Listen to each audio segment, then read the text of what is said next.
구독자 여러분, 그간 안녕하셨습니까? 한국교무사의 책 읽어주는 출판사.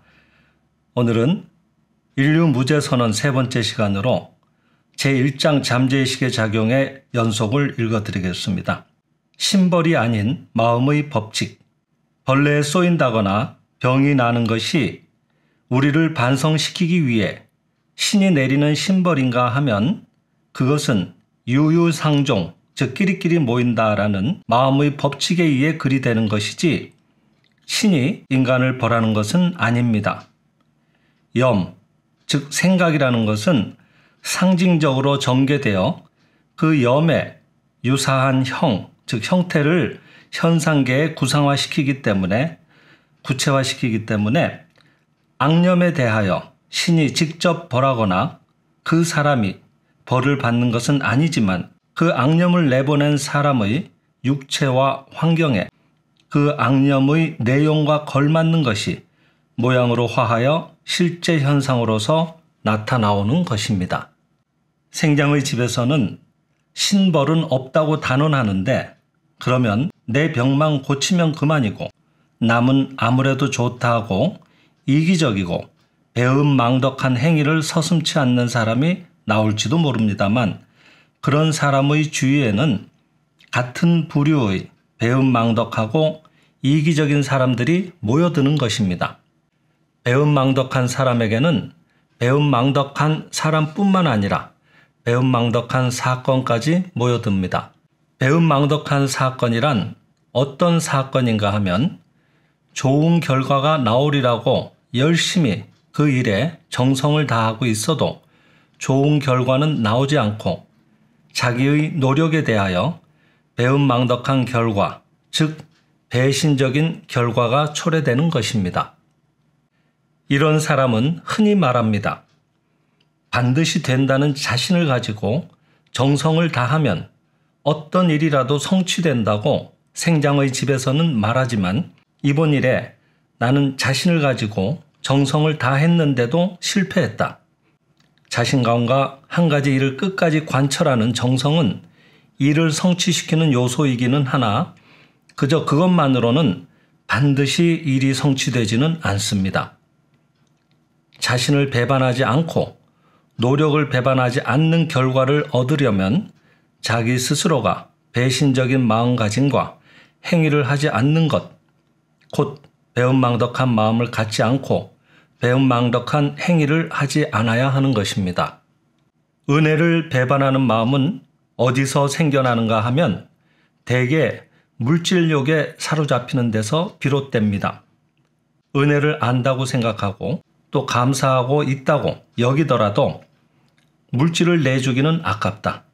마음으로 감사하지 하고 생각하고 있으면 그 아까워하는 마음이 은인을 멀리하는 작용으로 나타나 차츰 그 사람을 배은망덕하게 만들고 저 혼자의 힘으로 훌륭해진 것처럼 여기는 자만심이 생겨서 은혜를 베푼 사람을 잊게 되는 경우가 있는 것입니다.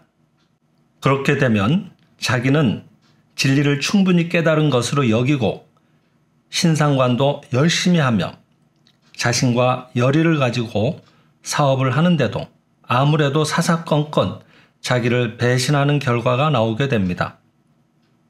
이것은 유는 유를 부른다는 마음의 법칙에 따라 배신하는 마음이 배신당하는 결과를 불러들이는 것입니다. 이와 같이 마음의 법칙이란 엄중하게 작용하는 것이며 물질무, 나는 신의 자식이라는 절대적 차원에 이르지 않는 한 지적하는 마음은 지적당하는 결과를 불러오고 배신하는 마음은 배신당하는 결과를 불러들입니다. 그런데 참으로 깨달음의 절대적 차원에 이르면 지적하는 마음도 배신하는 마음도 없어지고 맙니다. 현상세계는 본래 없는 것이며 염의 상징화이니 그 상징을 추적하여 거슬러 올라가면 그 병의 원인인 병념에 도달합니다.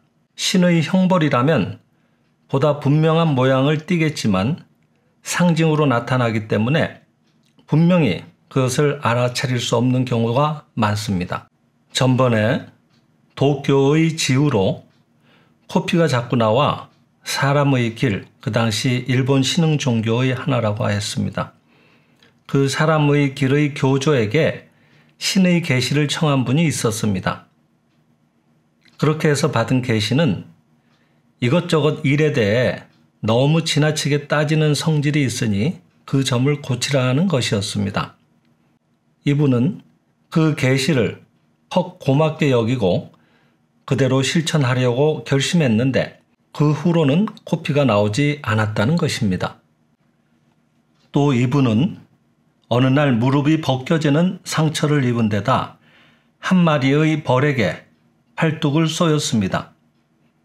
그래서 시험삼아 다시 사람의 길 교단의 계시를 청했습니다. 그랬더니 자기만 잘났다고 생각하고 남을 이리저리 비평하는 성미가 있는 것을 신이 깨우쳐 준 것이다고 하는 것이었습니다. 이분은 그것이 자기 성격을 아주 잘 맞춘 말이라고 생각하여 사람의 길 교단을 섬기게 되었고 곧 신도가 되었습니다. 코피가 나오는 것은 교만해져서 위로 피가 솟구치고 자기 생각을 기준으로 사물을 요리조리 따지는 염이 상징화한 것입니다. 벌에게 쏘이는 것은 자기에게 있는 남을 쏘는 마음, 즉 갖가지로 남을 비평하고 들쑤시는 마음이 상징화한 것입니다. 또 무릎은 구부리면 튀어나오는 것입니다. 이 사람은 구부려 내밀어서 남과 충돌, 마찰하여 피를 내었던 것입니다.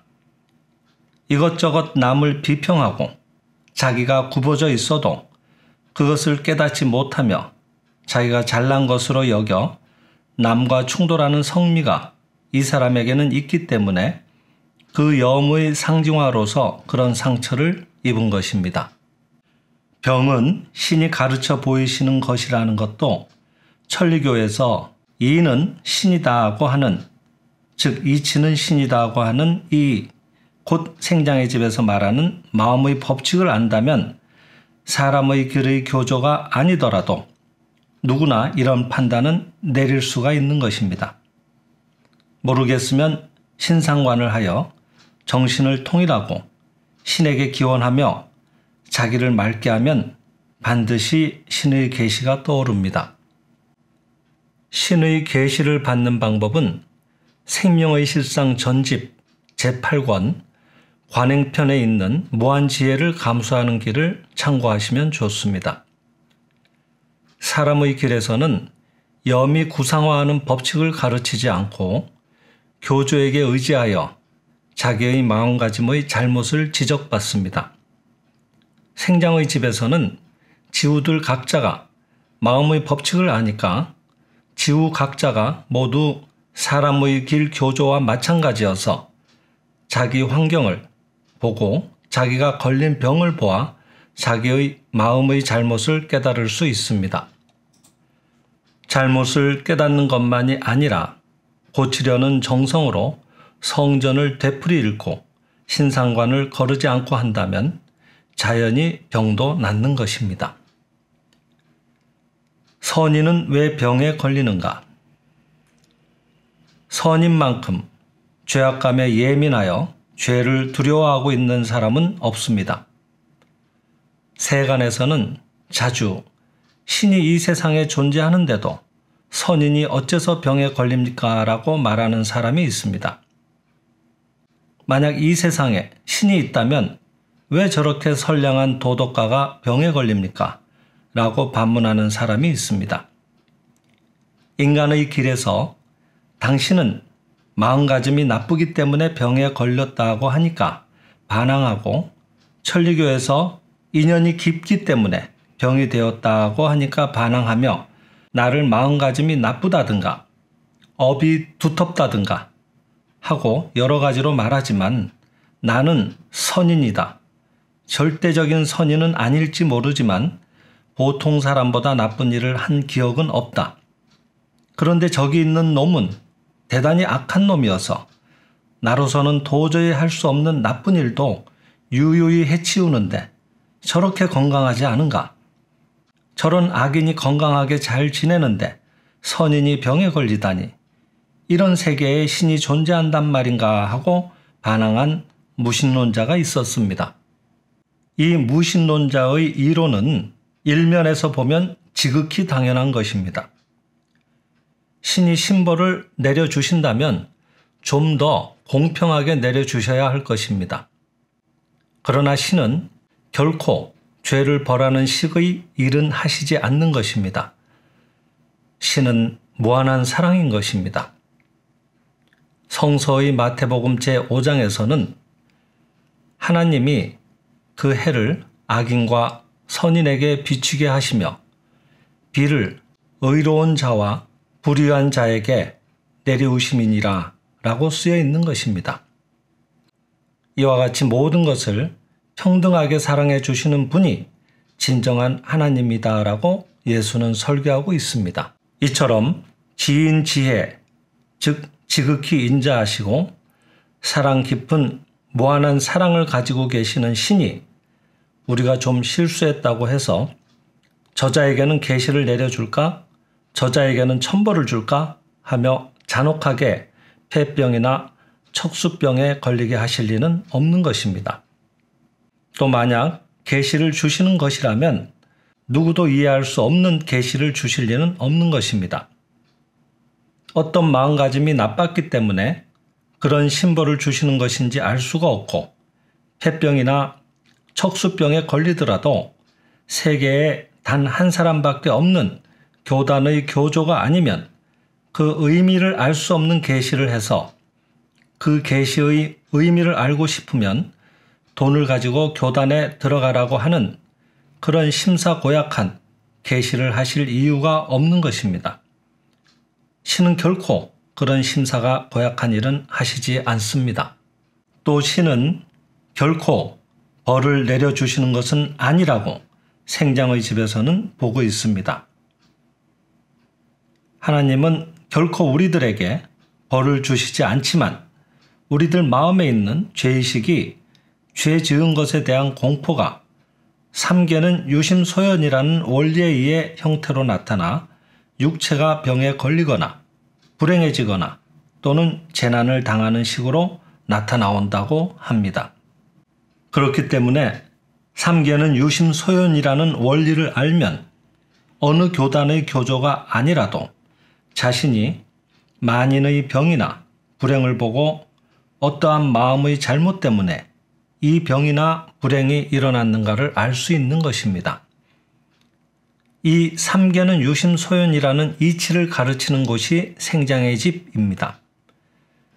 신은 결코 벌을 내리시지 않는다는 것만 알면 우리는 참으로 행복하고 여유만만하고 유쾌한 인생을 살아갈 수 있습니다.